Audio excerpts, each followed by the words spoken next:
Hi everyone, welcome back. We are learning and practicing English grammatical rules. Our today's topic is noun. We will continue our tense classes in next videos, but today we will see everything about noun, its definition, its types, its number, cases, gender, and some important rules to use noun in correct way. So this video is useful for competitive exams also. So watch till end and let's start. Noun या संज्ञा, सबसे पहले हम इसकी definition देखते हैं. So all of us know very well that a noun is the name of a person, place, animal, thing और an idea. किसी भी पर्सन, प्लेस, थिंग, एनिमल या आइडिया के नाम को नाउन कहा जाता है. Such as Ram, lion, India, computer, happiness, etc. Ram is the name of a person, lion an animal, India is a place, computer is a thing and happiness is an idea or a condition. तो ये सारी चीज़ें noun हैं. जो सारी चीज़ें हम देख सकते हैं वो सब कुछ भी नाउन है, और कुछ चीज़ें जो हम देख नहीं सकते, महसूस कर सकते हैं, they are also noun. So this is the definition of noun. Now we will see its types.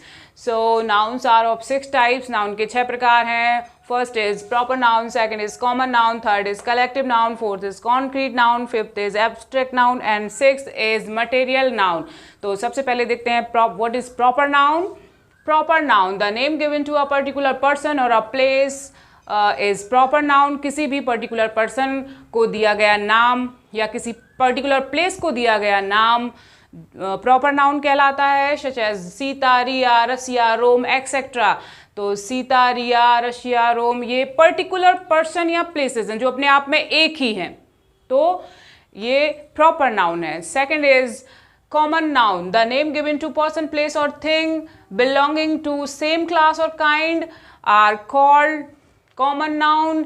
ये particular person, place, thing के नाम नहीं है, बल्कि किसी भी person, place या thing की जो एक class होती है या एक जो same kind होता है और उसको दिया जाने वाला जो नाम है उसको कॉमन नाउन कहा जाता है. जैसे कि बॉय, टीचर. तो बॉय या टीचर जो है वो एक बॉय अपनी एक जाति का बोध करा रहा है, टीचर अपनी जाति का बोध करा रहा है, डॉक्टर, विमेन, कंट्री. तो इस तरह से सेम क्लास या काइंड का बोध कराने वाले जो नाउन होते हैं उनको हम कॉमन नाउन कहते हैं. Third is collective noun, a name used for a group of people, animals और थिंग. किसी भी पर्सन का भी हो सकता है, एनिमल या थिंग का जो ग्रुप होता है उस ग्रुप को कलेक्टिव नाउन कहते हैं. कलेक्टिव वर्ड कलेक्शन से बना है, तो कलेक्शन या ग्रुप का बोध कराने वाला नाउन जो है वो कलेक्टिव नाउन कहलाता है. Such as cattle, family, team etcetera. Cattle is the group of animals, family is the group of members and team is the group of players. तो इस तरह से जिससे हमें वंश, ग्रुप का बोध होता है या कलेक्शन का बोध होता है, they are called collective noun. Next is concrete noun, the name of the things that have physical existence and we can see them are called concrete noun. तो ऐसी वस्तुएं जिनका physical existence होता है, जिनको हम देख सकते हैं, हम छू सकते हैं, so they are called concrete nouns such as table, chair, mobile etc. तो this is concrete noun. Next is abstract noun. Abstract noun is exact opposite of concrete noun. जो concrete noun है उसका exact opposite है abstract noun. Abstract noun में क्या होता है? These are ideas, conditions and qualities that we can't see and doesn't exist physically. इनको हम देख नहीं सकते, इनका फिजिकल अपीयरेंस नहीं होता है, इनका फिजिकल एग्जिस्टेंस नहीं होता है. We can feel them such as truth, sorrow, patriotism, friendship etc. We can't see truth. We can understand truth but we can't touch truth. तो इसी तरह से जिनको हम महसूस कर सकते हैं, they are called abstract noun. Next is material noun. Material noun, names of substances, materials or things made up of an alloy. किसी भी तरह के मटेरियल, सब्सटेंसेस या एलॉय यानी कि मिश्रण से बनने वाली जो भी मटेरियल्स होते हैं, धातुएं होती हैं, उनको मटेरियल नाउन कहा जाता है. Such as silver, gold, metal, cotton etcetera. So this is the classification और we can say types of noun: proper, common, collective, concrete, abstract and material. एक और क्लासिफिकेशन के आधार पर नाउन जो है उसके दो टाइप होते हैं, countable noun and uncountable noun. तो जो भी इनमें से नाउन्स काउंट किए जा सकते हैं, that we can count, are called countable nouns, and जिनको काउंट नहीं किया जा सकता, they are called uncountable noun. Now numbers of noun. So there are two types of numbers. Number one, singular number. Number two, plural number. So singular number, when one person, thing or place is denoted, such as pen, cow, chair, etc.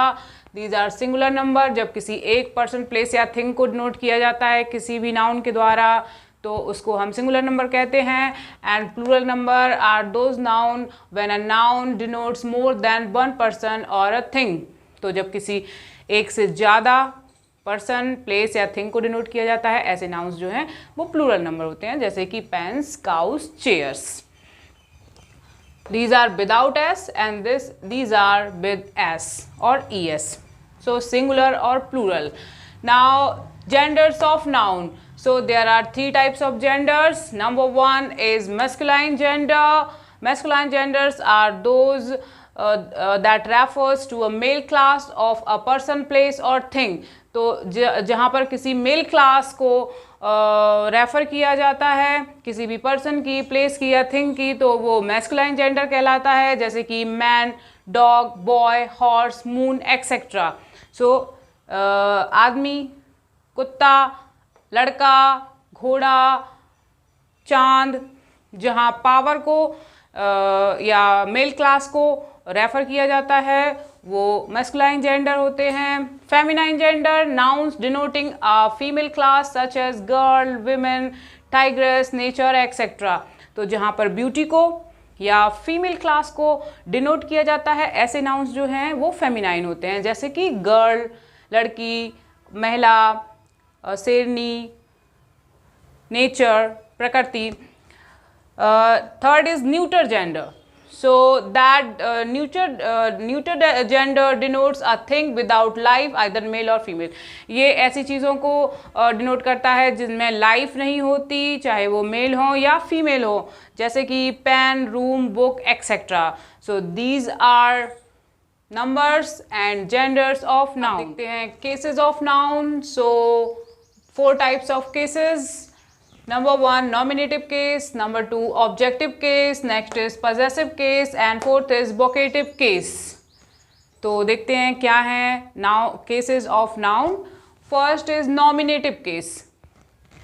If a noun is the subject of a verb, जब कोई भी noun किसी भी verb का subject होता है तो उसे सब्जेक्टिव केस या नॉमिनेटिव केस कहा जाता है. Example, Radha is an intelligent girl. तो राधा यहाँ पे सब्जेक्ट है, हेल्पिंग वर्ब इज का, तो this is nominative case. Second is objective case. ये इसका अपोजिट है. When a noun is the direct object of a verb, that is objective case. जब नाउन किसी वर्ब का डायरेक्ट ऑब्जेक्ट होता है तो उसे ऑब्जेक्टिव केस कहा जाता है. एग्जाम्पल है, please give the fruits. So the fruits are the direct object of the verb give. तो ये ऑब्जेक्टिव केस कहा जाएगा, यानी कि जो सब्जेक्ट्स होते हैं उनको सब्जेक्टिव केस और जो ऑब्जेक्ट्स होते हैं नाउन में उनको ऑब्जेक्टिव केस कहा जाता है. Next is possessive case. When a noun denotes ownership और पजेशंस. जब ओनरशिप या पजेशंस जैसे कि मेरा, तुम्हारा, उनका means my, their, his, her, yours, तो इस तरह के जो पजेशंस या ओनरशिप को डिनोट करने वाले जो नाउन होते हैं उनको पजेसिव केस कहा जाता है. Example, this is my dress. तो my is possessive case in this sentence. Next is vocative case. It is a direct address to a person. जब किसी पर्सन को डायरेक्ट एड्रेस करके डिनोट किया जाता है या डायरेक्ट एड्रेस किया जाता है उसको वोकेटिव केस कहते हैं. Example, Ram come here. तो राम को बुलाया जा रहा है, राम यहाँ आओ. तो राम इज डायरेक्ट एड्रेस, तो दिस इज वोकेटिव केस. तो ये केसेस हैं नाउन के. Now the most important rules of nouns. Noun का प्रयोग करने के या नाउन के संबंध में जो बहुत ही इम्पॉर्टेंट रूल्स हैं उनको हम देखते हैं. So important rules of noun. Number 1, Some nouns look singular but are used as plural nouns and always take plural verbs. कुछ नाउन जो हैं वो हमें देखने में लगते हैं कि ये सिंगुलर हैं, लेकिन एक्चुअली वो प्लूरल होते हैं और उनके साथ जो वर्ब यूज होती है वो भी प्लूरल होती है। जैसे कि कौन कौन से वर्ड्स हैं? Cattle, police, gentry, clergy, public, vermin, poultry, audience, family. आप देख सकते हैं इन वर्ड्स में कहीं भी एस या ईएस यूज नहीं किया गया है, but still they are plural number. ये प्लूरल नाउन्स हैं और इनके साथ जब भी वर्ब यूज की जाएगी तो वो प्लूरल नंबर की ही की जाएगी। देखते हैं example, cattle are grazing in the field. तो कैटल क्या है?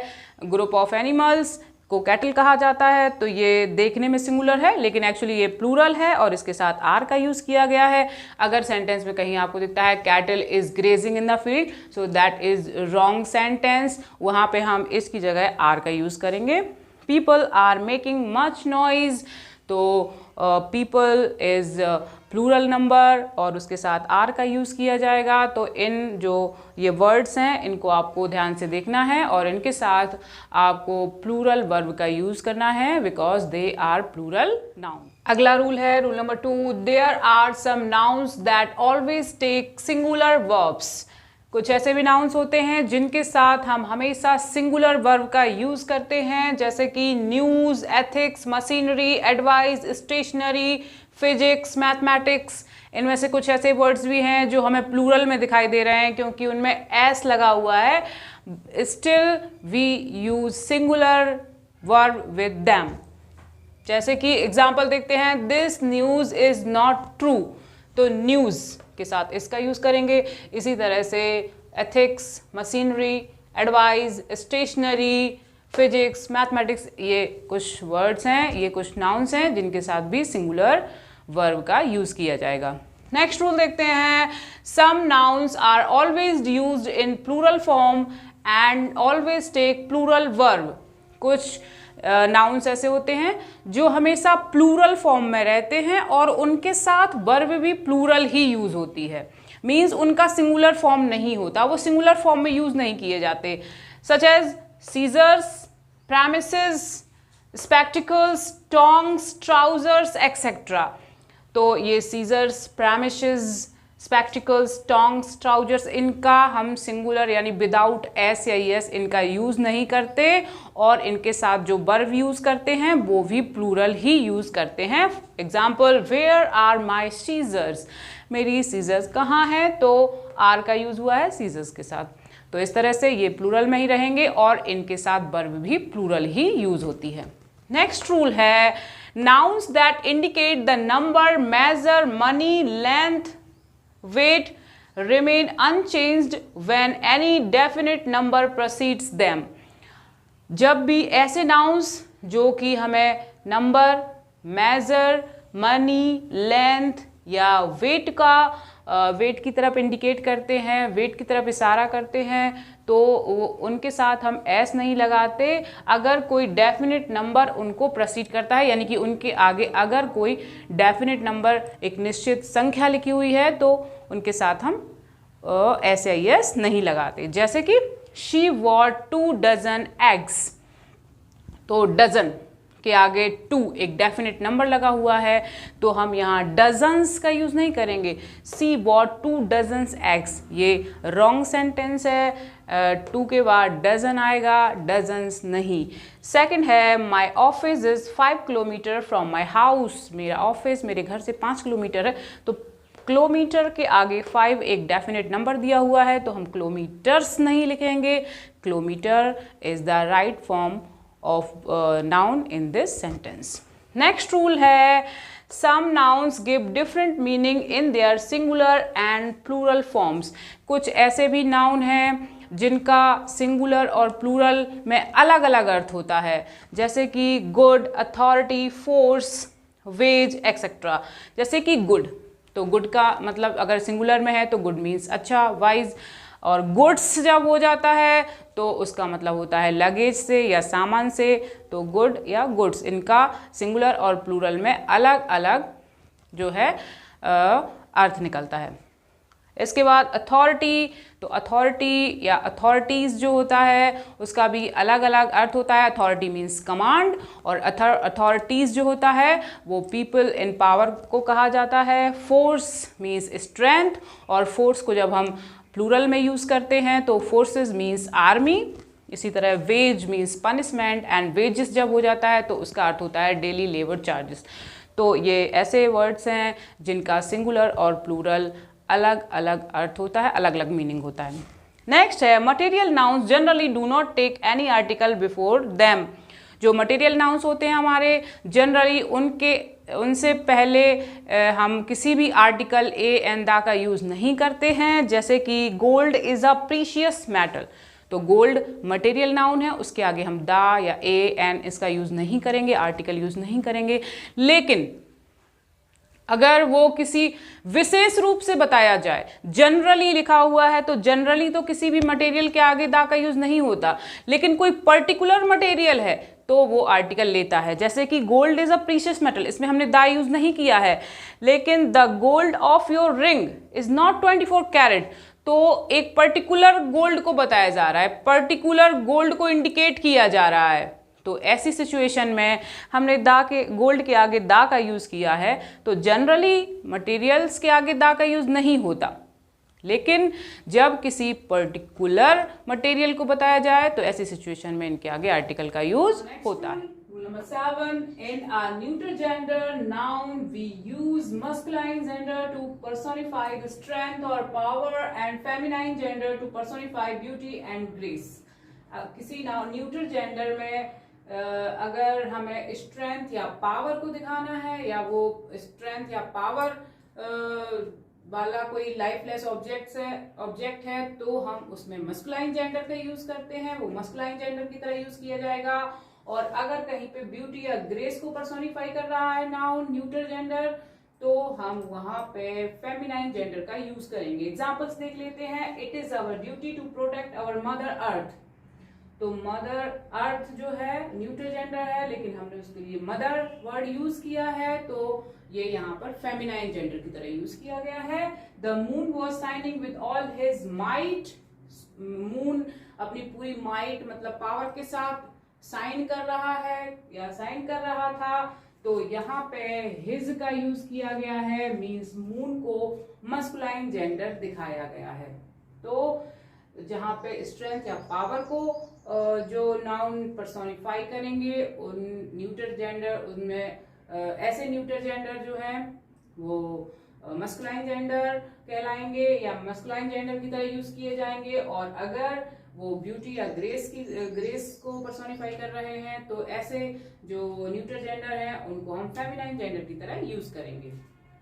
नेक्स्ट रूल है, for small creatures, insect or very young children, neutral gender is used। अगर हमारा जो नाउन है वो किसी स्मॉल क्रीचर को या इंसेक्ट को या बहुत ही यंग छोटे से किड को, चिल्ड्रन को बता रहा है, तो उसके लिए हम न्यूट्रल जेंडर का यूज करते हैं। एग्जाम्पल है द बेबी वॉन्ट्स फूड और इट स्टार्ट्स क्राइंग, तो किसी न्यू बॉर्न को बताया जा रहा है कि बेबी जो है वो फूड जिसको जरूरत है, नहीं तो वो रोना शुरू कर देता है, तो बेबी के लिए इट का यूज किया गया है। तो इट जो है वो न्यूट्रल जेंडर के लिए यूज किया जाता है। तो इसी तरह से स्मॉल क्रीचर, इंसेक्ट या यंग चिल्ड्रन है तो उन न्यूट्रल जेंडर जो है उनके लिए हम यूज करेंगे। एक और है I can see the butterfly moving its wings, तो बटरफ्लाई इज एन इंसेक्ट, तो इट्स का यूज किया गया है, मींस ये जो है वो न्यूट्रल जेंडर की तरह यूज किया गया है। किस किस को यूज करना है? स्मॉल क्रीचर्स को, इंसेक्ट को या वेरी यंग किड्स। इसी का एक और पार्ट है, collective nouns are used as neutral gender even if they are used to refer to living beings। जो कलेक्टिव नाउन्स हैं उनको हम न्यूट्रल जेंडर की तरह यूज करते हैं, चाहे वो लिविंग बींग्स को ही क्यों ना रेफर कर रहे हो। collective nouns are always used as neuter gender. Example, the team gave its best performance. तो टीम के लिए इट्स का यूज किया गया है, तो ये न्यूट्रल जेंडर की तरह यूज किया गया। The army is at its best to protect the country, तो आर्मी के लिए हमने इट्स का, तो आर्मी और टीम ये कलेक्टिव नाउन्स हैं जिनको हमने न्यूट्रल जेंडर की तरह यूज किया है। So these are some very important rules about noun जो कि हमने पढ़ा, एंड हमने आज नाउन पढ़ा, इसकी डेफिनेशन, इसके टाइप्स, इसके नंबर, इसके जेंडर, इसके केसेस और ये इम्पोर्टेंट रूल्स हमने पढ़े हैं। इनकी एक्सरसाइजेज या हर क्लास के बाद एक्सरसाइजेज जो हैं वो डिस्क्रिप्शन बॉक्स में दी जाती हैं, तो उनको आप सॉल्व करिए, और जो भी क्वेश्चंस आपके मन में और आते हैं तो आप उसको कमेंट के द्वारा बता सकते हैं। I will definitely reply, and thank you.